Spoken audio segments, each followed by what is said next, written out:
Life's funny, you know? You start off with a heart full of dreams and a head full of plans, thinking you've got it all figured out. That was me, Jane, and my husband, Alex, when we first tied the knot. We were like two peas in a pod, living in this cozy house I got from my granny, with our little bundle of joy, Lily, lighting up our world. Back then, Alex had just opened up his bakery. It was small, but it was his pride and joy. I was climbing the ladder at the company, crunching numbers as an economist. We were a team, dreaming big dreams about big houses and college funds for Lily, and maybe a sibling or two down the line. But as the months rolled by, something shifted. The bakery remained small, barely scraping by. I tried talking to Alex about maybe expanding or trying something new to boost business. Alex, babe, have you thought about maybe offering catering services? Or what about those pastry classes you always wanted to run? I'd suggest, trying to keep the conversation light and positive. He'd just wave me off, his forehead creasing in annoyance. Jane, I know what I'm doing, okay? We're fine as we are. But we weren't fine. Not really. I started taking on more hours at work, trying to make up for the shortfall. It was around then that things with Alex's mom got tense too. She'd call, out of the blue, laying into me about how I wasn't supporting Alex enough. Listen here, Jane, she'd hiss over the phone. My son doesn't need your charity. He's doing just fine without your meddling. I was taken aback, to say the least. Mrs. Thompson, I'm just trying to help. We're family, aren't we? And besides, I'm not exactly sitting on a pile of cash here.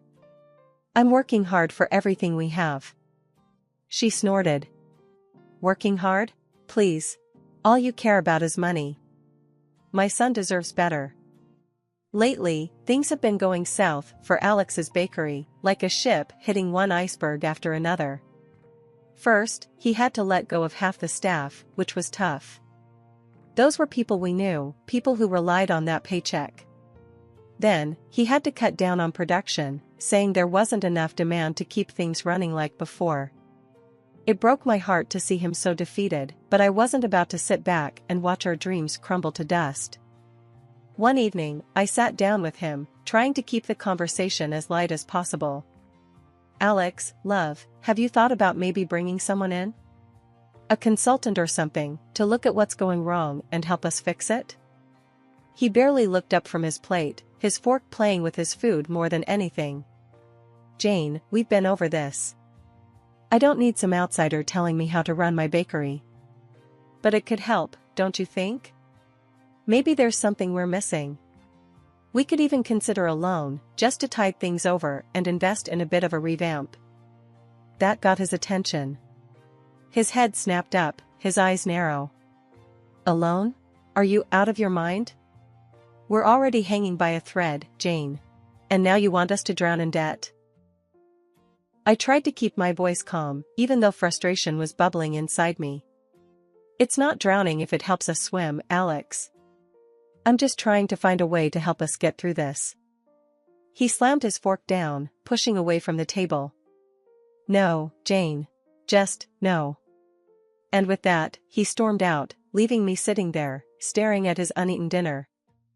A few months have passed, and the bakery's front door had a new sign hanging on it, closed until further notice. It was like a punch to the gut every time I walked past it. Inside our home, the air was thick with unspoken words and frustration.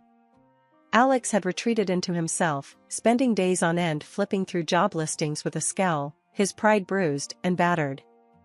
One evening, after a particularly long day at work, I found Alex slumped on the couch, the glow of the TV casting shadows across his face. Alex, we need to talk about you finding a job, I started, trying to keep my voice steady and calm. He didn't even look up. I'm looking, Jane.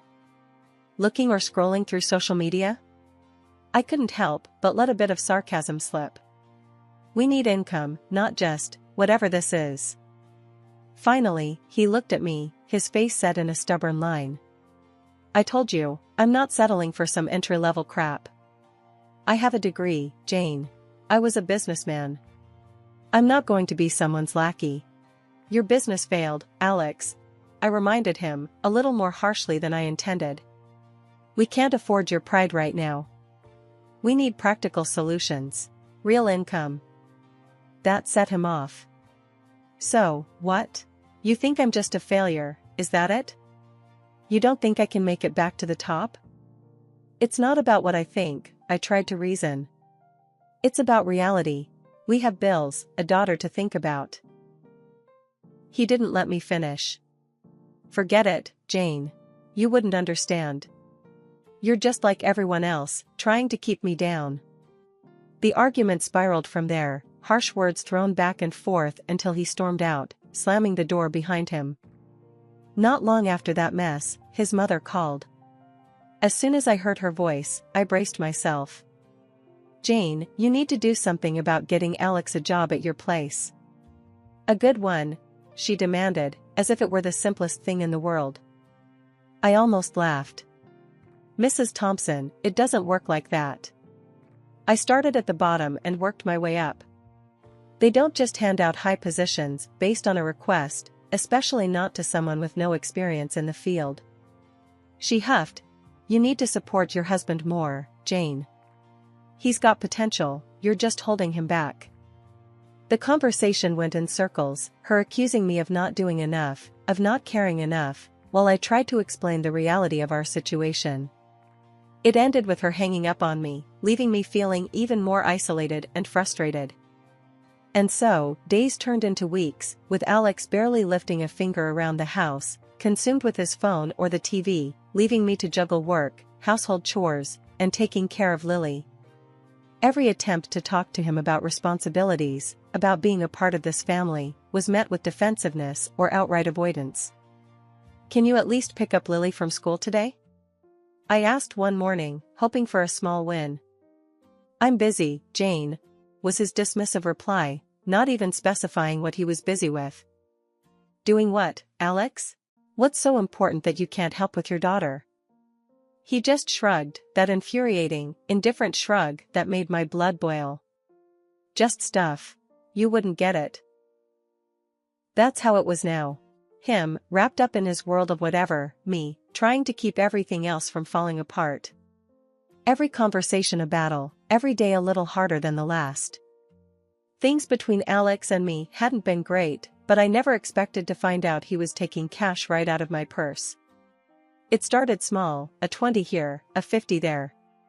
I thought I was being forgetful at first, until one day, the missing amounts were too big to ignore.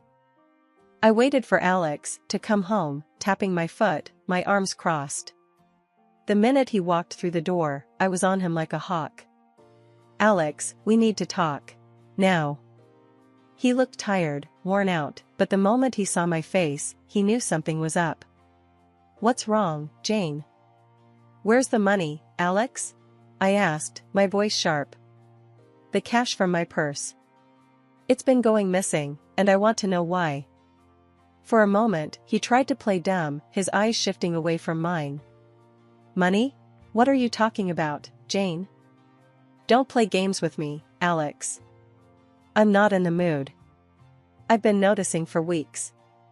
It's gone, and you're the only other person here. Finally, he sighed, running a hand through his hair. Okay.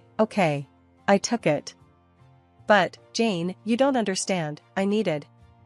Needed it for what, Alex? Beer?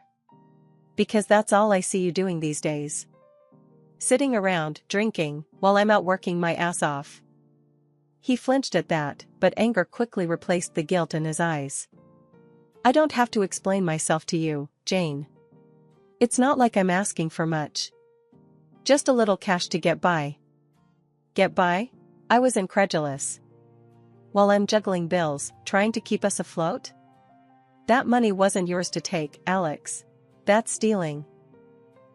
His face turned red, and he took a step towards me, his voice raising. Stealing? Really, Jane? From my own wife? That's what you're gonna call it? Yes, that's exactly what I'm calling it. Because that's what it is, Alex. You took something that wasn't yours without asking. What else would you call it? We stood there, glaring at each other, the tension thick in the air. It felt like a chasm had opened up between us, one filled with betrayal and hurt. Before I could say anything else, his phone rang. He glanced at it and then stormed off into the other room, leaving me standing there, fuming and heartbroken. The next day, things went from bad to worse. Alex's mom called, and before I could even get a word in, she was ripping into me. "Jane, you ungrateful little witch. How dare you accuse my son of stealing? Do you have any idea what you've done?" I pressed the phone against my ear, her shrill voice making my head pound. "Mrs. Thompson, he took money from me." What was I supposed to do, just ignore it? That's exactly what you should have done. He's your husband, for God's sake. You're supposed to support each other. Support doesn't mean turning a blind eye to problems, Mrs. Thompson. It means facing them, together. But how can we do that when he's lying and taking money behind my back? She huffed. You've always been too hard on him, Jane. Always expecting too much. It's no wonder he felt he had to hide things from you. I couldn't believe what I was hearing. It was like we were living in two different realities. Expecting too much? I'm working day and night to keep us going, and he. Enough, Jane. I won't hear another word against my son. You've made your bed, now lie in it. And with that, she hung up, leaving me staring at the phone in disbelief. This wasn't just about the money anymore. It was about trust, respect, and the realization that maybe, just maybe, I was in this fight all alone. Life had thrown its fair share of curveballs, but nothing hit harder than the day Lily fell sick. It wasn't just a sniffle or a cough, it was one of those moments that stops you dead in your tracks, forcing you to reassess everything. Lily's fever had spiked in the night, her little body racked with coughs that seemed to shake the very bed she lay in. I remember sitting beside her, a cool cloth in hand, trying to bring some relief. The next morning, with Lily still burning up, I knew we needed a doctor. Alex was sprawled on the couch, a can of beer already in hand. It was barely 9 a.m. "Alex, Lily's sick. Really sick. I need to take her to the doctor," I said, my voice strained with worry. He glanced up, irritation flashing across his face. "So take her. What do you want me to do about it?" I clenched my fists, fighting the urge to scream. "Maybe act like a father?" "I can't do everything alone, Alex." He didn't answer, just turned his attention back to his phone, effectively ending the conversation. At the doctor's office, the news wasn't good. Lily needed medicine, maybe even a specialist. The cost started to pile up in my head, a mountain of expenses we were ill-prepared to handle. I called Alex from the pharmacy, hoping for some semblance of support. "The medicine's expensive, Alex. And she might need more tests. We need to figure this out."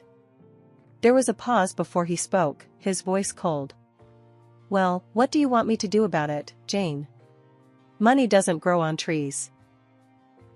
I was stunned into silence. Our daughter was sick, and all he could think about was money? "She's your daughter, Alex. She needs us. Can't you see that?" "Of course, I see that. But freaking out about it isn't going to make money appear. You figure it out. You're good at that." Hanging up, I felt a mix of anger, frustration, and sheer determination. Lily needed me, and I wasn't about to let her down. The decision to not send money to Alex's mom that month was a tough one, but necessary. Lily's health came first, no matter what. But when Mrs. Thompson found out, the fury was unleashed. "Where's my money, Jane?" she demanded over the phone, her voice a sharp knife. I took a deep breath, bracing myself. "Lily's sick. The money went to her medicine and doctor's visits. We had no choice." "No choice?" "That's my money, Jane. You can't just decide not to send it." "What am I supposed to do?" I was incredulous. "Your granddaughter is sick, Mrs. Thompson. Doesn't that matter to you? Lily's health is more important right now." She scoffed, a sound that made my skin crawl. You're just using that as an excuse.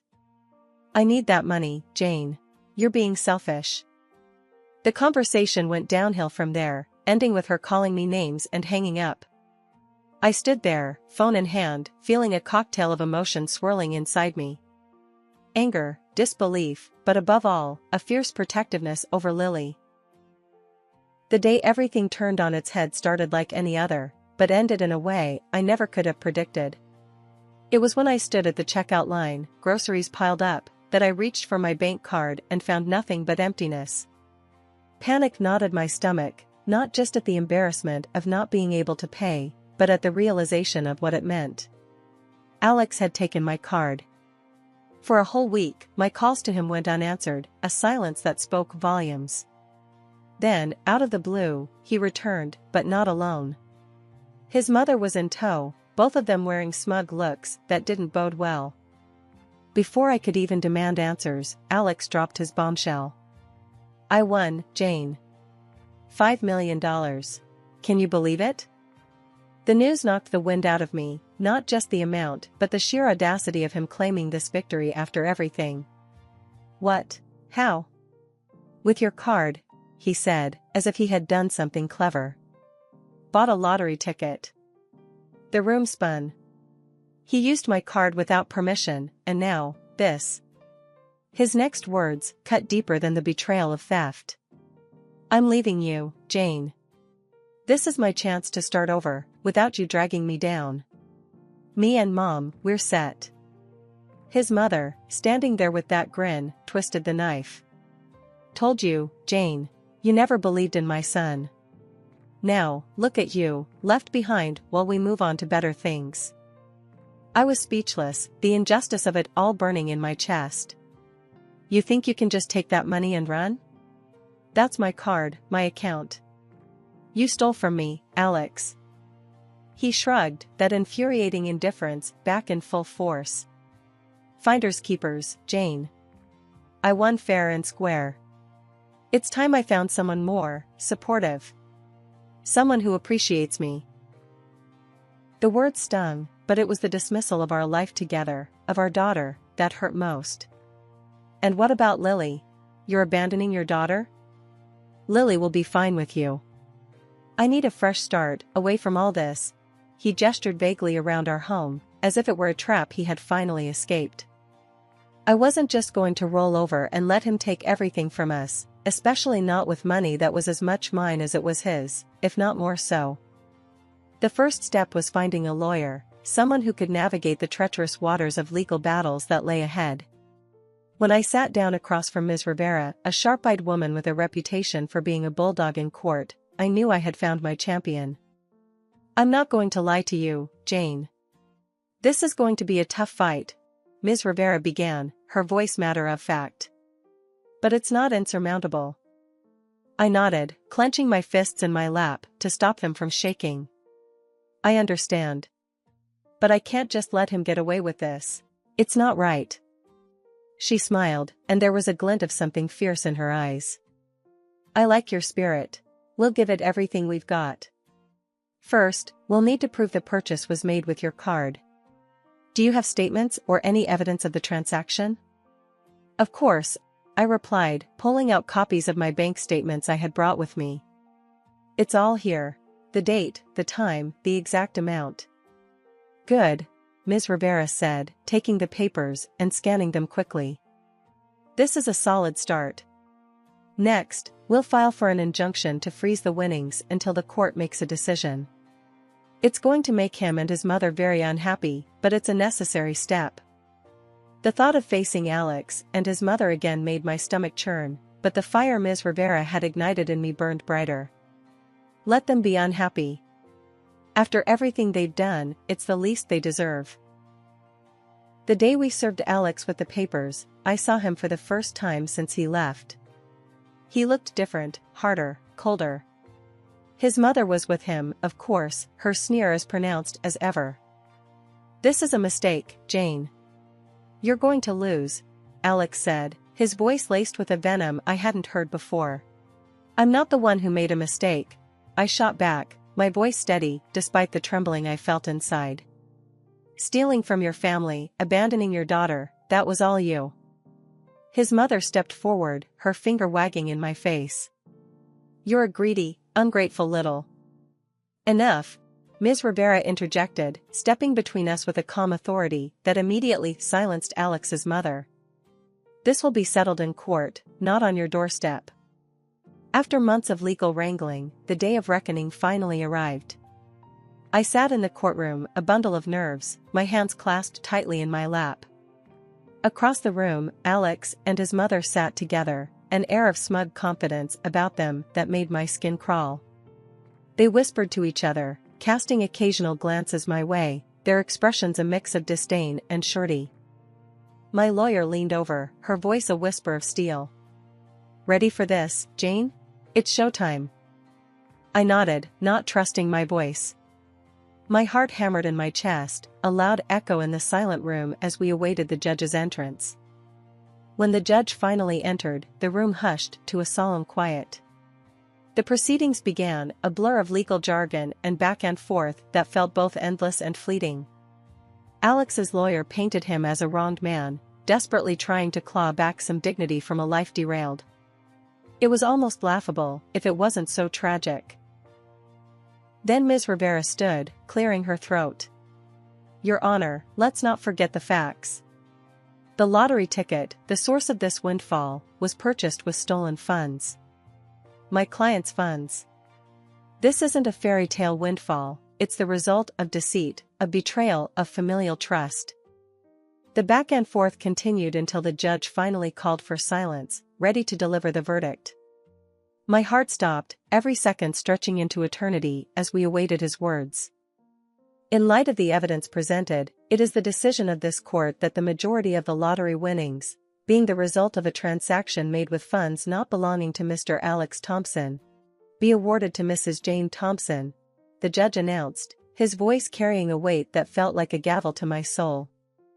A wave of relief washed over me, so intense it left me dizzy. Beside me, Ms. Rivera squeezed my hand, a victorious smile on her face. Across the room, Alex's face was a picture of shock, his mouth opening and closing like a fish out of water. His mother's reaction was more vocal, a strangled gasp of indignation that echoed off the courtroom walls. This is robbery. Pure and simple, she exclaimed, her voice shrill with disbelief. But her protests fell on deaf ears, the judge already moving on to finalize the proceedings. Months had rolled by since the dust settled on the courtroom floor, leaving me with a significant chunk of the winnings and a fresh start. I didn't waste any time wallowing in what could have been. Instead, I focused on the future, investing wisely in shares of a reputable company and securing a nest egg for Lily's education. She was going to have the opportunities one fought tooth and nail for, without the shadow of her father's mistakes looming over her. Alex and his mother? Well, their story took the kind of turn you'd expect when too much money meets too little sense. He bought himself an outrageously expensive car, flaunting it like a trophy. It was all look at me and see how well I'm doing whenever he got the chance. But the flash and dazzle couldn't mask the inevitable. His gambling, which started as a small-time hobby, spiraled out of control, swallowing every last penny of his windfall. Last I heard, he was drowning in debt, the fancy car long gone, and living off whatever his mother scraped together from her pension. Their grandiose dreams, deflated to the size of their cramped living quarters in his mother's old house, the two of them constantly at each other's throats. Alex never did get a job, pride and laziness anchoring him to his mother's couch as firmly as if he were cemented there. One afternoon, while Lily and I were at the park, enjoying the kind of peaceful, simple moment that had become our new normal, Sarah, my steadfast friend through thick and thin, sidled up beside me on the bench. Jane, you heard about Alex? She asked, a note of pity in her voice that I didn't need. I nodded, keeping my eyes on Lily as she laughed, swinging higher and higher. Yeah, heard he's hit rock bottom. Sarah shook her head. It's a damn shame, isn't it? All that money, and nothing to show for it. I sighed, a small part of me still aching for the man I once loved, for the father Lily deserved but didn't have. It is a shame, but we're moving on, Sarah. We're happy. Our conversation drifted to lighter topics, but as I sat there, basking in the late afternoon sun, my thoughts briefly wandered to Alex. I wondered if he ever thought about us, about the life he threw away for a shot at easy money. But then Lily called out, beckoning me to push her higher on the swing, and just like that, my fleeting curiosity about Alex's regrets vanished into the air.